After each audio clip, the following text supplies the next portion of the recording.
Of course, I was frightened. I was never supposed to direct this film. It was thrust upon me because my director couldn't come through at the last minute for some reason. I was a perfect fit to do his role simply because I understood his technology.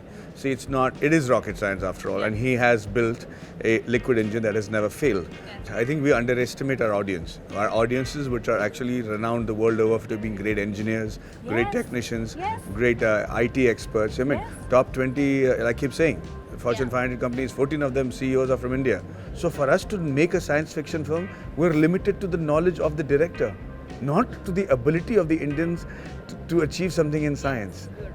Shah Rukh and Surya, both being such superstars, both value being so, time being of such great value, they did it because I don't know whether it was affection for me or the respect for Nambi Narayan sir, but they actually jumped forward and did it without taking any money. It's not that all South films are doing very well. There are many examples of films that have released pan-India and not seen the light of day. And yet other films, like there are many Hindi films that have done exceptionally well. Maybe not as... I think the comparison is because they think Hindi films have not done as well in the South as South films have done in Hindi. So that could be one of the reasons.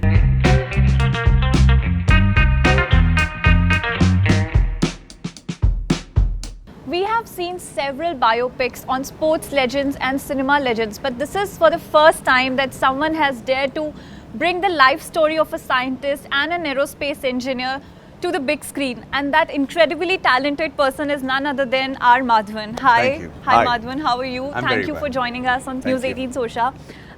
Tell me, Madhavan, why and when did you think that a story like Rocketry, the Nambi effect, needed to be told? And also having the conviction that, it would find takers. I don't have the conviction of whether it'll find takers. Okay. I think this was a passion and a madness that I had because I had the opportunity of meeting Dr. Nambi Narayanan. Yeah. I had gone there to meet him because I'd heard that he had an affair with a Maldivian woman, and he was arrested for espionage charges and arrested and put in jail and almost killed till these charges were found to be false, and he was exonerated. Yeah.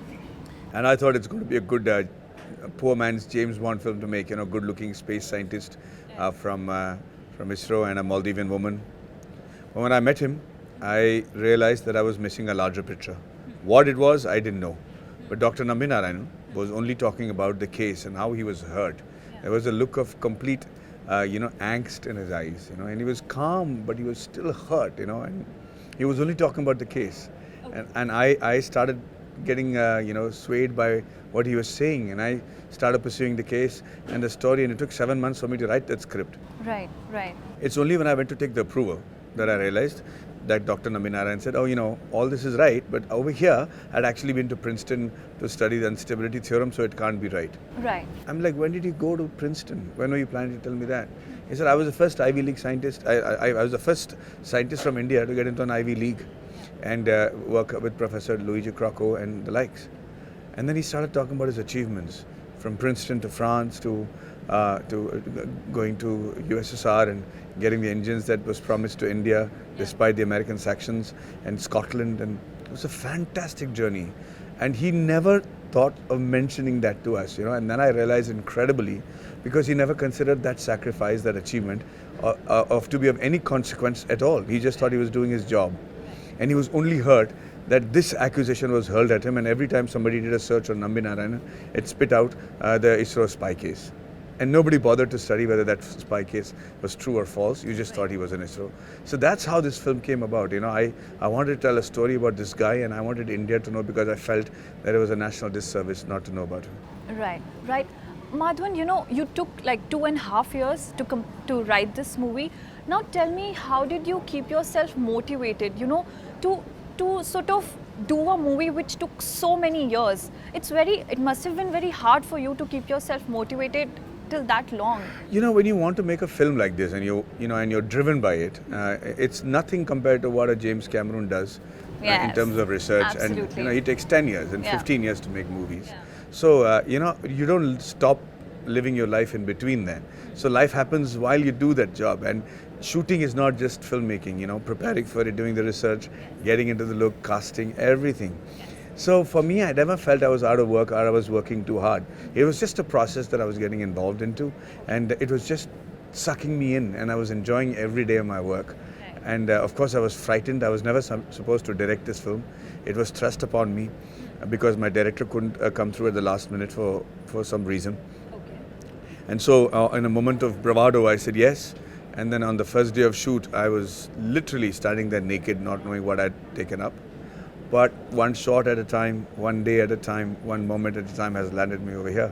We never expected to go to Cannes as a selection or to have the film trailer being shown at Times Square. But it was all manifested, and so I'm happy.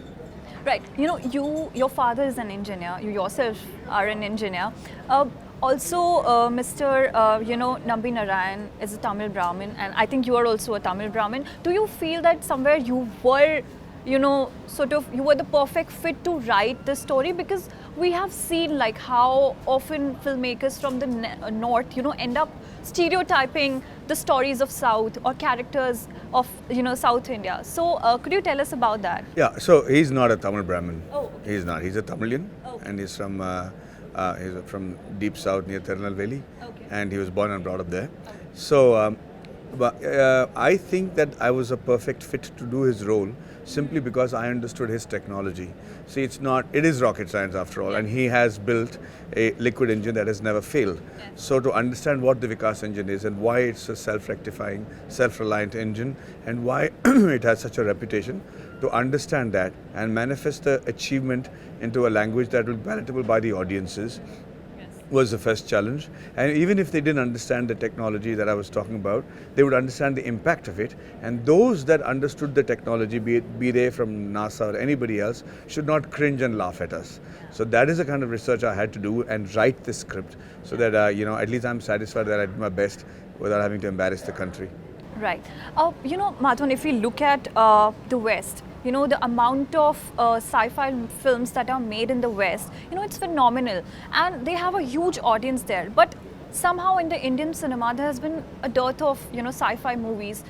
Do you feel that somewhere the Indian filmmakers underestimate the intelligence of Indian audiences? And that is why we don't really explore this genre much? Because, it's not like that, even if a Christopher Nolan movie releases in India, it would find a lot of people, a lot of people will watch it. Oh yeah, it makes a lot of money. Yeah, exactly. So why do you think that, we have never sort of explored that genre much?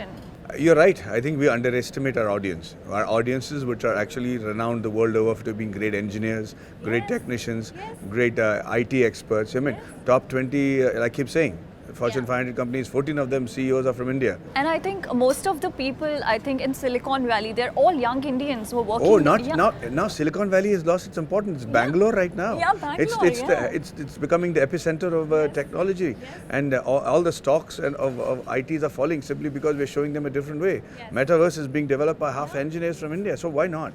But the reason we underestimate the audience is because we try to hide our own deficiency doing that. Because as filmmakers, as storytellers, as producers, we need to invest time in research.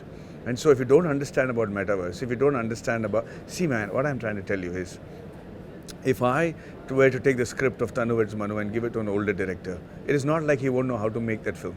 Yeah. He knows how to direct it. He knows how to keep the shot, and he will keep it and he will shoot it. The only problem is his ability to relate to the audiences watching it in terms of the rhythm will not be relevant. And I think that is the problem. So for us to make a science fiction film, we're limited to the knowledge of the director, not to the ability of the Indians to achieve something in science. So you can't compare a storyteller's ability to explain science in a Hindi film to the ability of the scientists who are exceptional. And I am trying to do possibly my best to make sure that they're depicted in the right, accurate way as possible. Right. Now, this film has been made in 3 languages, English, Hindi and Tamil, and has been dubbed in 5 languages, if I'm not wrong. Did you always plan it like that you want to make it in 3 languages? Or you sort of realized over the course of time that, this movie needs to go beyond Hindi and, Tamil audiences? This film has been planned 5 years in advance, so 3 years in advance. Even this publicity that I'm talking about right now, putting those videos out, you can imagine I actually shot it while we were like that 4 years ago, knowing that we'll use it for the publicity. Yes, I made this film in English because it's the most natural language. Dr. Nambinarayan spoke English in ISRO with Vikram Sarabhai. And with the scientists, they still continue to speak and communicate in English. When he went to France or England, to Scotland or Russia, they were speaking in English. So it was the most natural language to shoot it in. To shooting it in Hindi was because I wanted the rest of the country to know his story and not be alien to it. Shooting it in Tamil was but natural because he is a Tamilian. But he was based in Kerala for the last 50 years, so he's also a Malayali in that sense. So it's as pan-Indian a story as it gets. But more importantly, I made this film because I don't want another Nambinarayan to happen to any country, not just India. We need to celebrate these people. We need to acknowledge their contributions and their achievements and their sacrifices. And that is the only way to maintain the intellectual capital of this country. We need that in hordes. People are so unstable right now.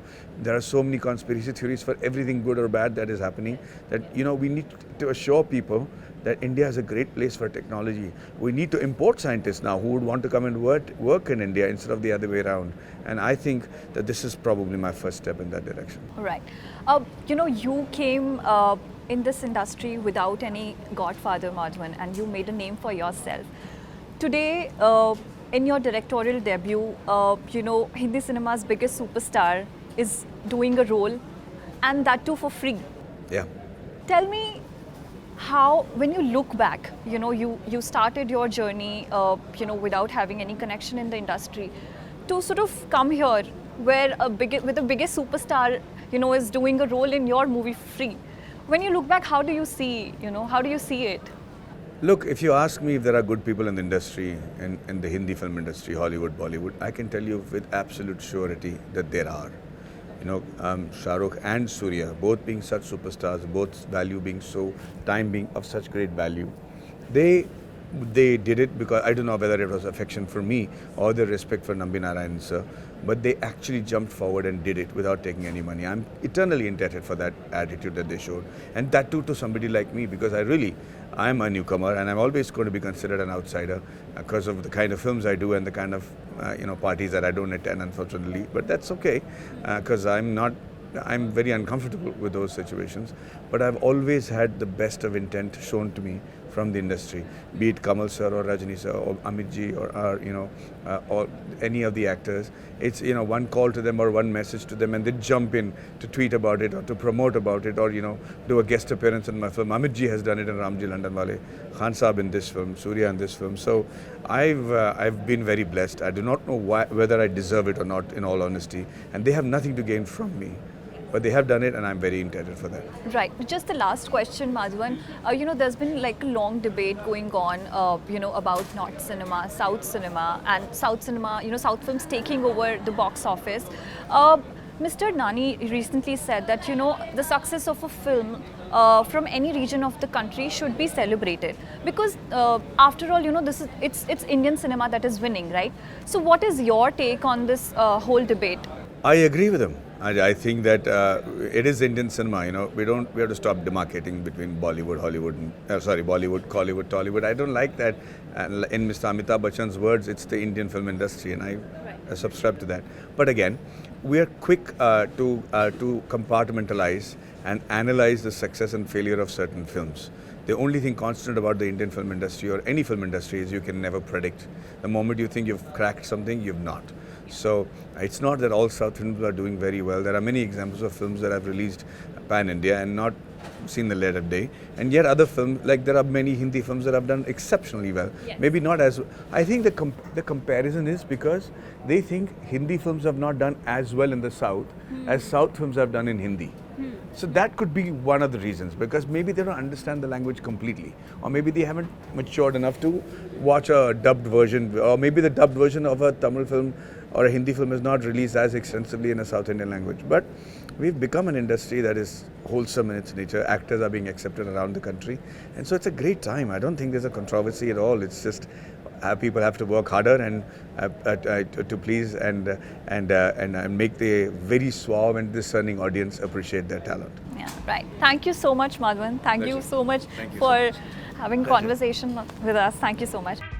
Hey guys, this is Madhavan and you're watching me on News 18 Sosha. Please like, comment and subscribe if you appreciate this interview.